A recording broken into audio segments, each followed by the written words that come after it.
ఇప్పుడే మనం చూసుకున్నట్లయితే మరొక బ్రేకింగ్ న్యూస్ అయితే రావడం జరిగిందనమాట. ప్రకాశం జిల్లా సింగరాయకొండలో విషాదం చోటు చేసుకుంది. సింగరాయకొండలో మండలం పాకాల బీచ్లో సముద్ర స్థానానికి వెళ్లిన 6 గల్లంతయ్యారు. వెంటనే సమాచారం తెలుసుకున్న మెరైన్ పోలీసులు స్థానిక మత్స్యకారుల సాయంతో గల్లంతైన వారి కోసం గాలింపు చేపట్టారు. 2 బాలికలు, యువకుడి మృతదేహాలు లభ్యం కావడంతో స్థానిక ప్రభుత్వ ఆసుపత్రికి తరలించారు. మృతుల పొన్నలూరు మండలం శివన్నపాలెంకు చెందిన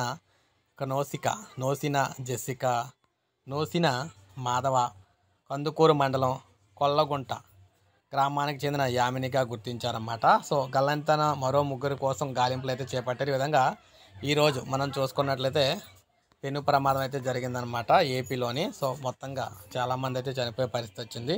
ఇప్పుడే మనకు అప్డేట్ అయితే వచ్చింది. ఒక లైక్ చేయండి, అదేవిధంగా సబ్స్క్రైబ్ చేసుకోకపోతే సబ్స్క్రైబ్ చేసుకోండి. లేటెస్ట్ అప్డేట్స్ మన ఛానల్ ద్వారా అందిస్తూ ఉంటాను నేను. ఎప్పటికప్పుడు మన ఛానల్ ద్వారా ఇటువంటి లేటెస్ట్ అప్డేట్స్ అన్నీ కూడా మీకు ఇవ్వడం అయితే జరుగుతూ ఉంటుందన్నమాట.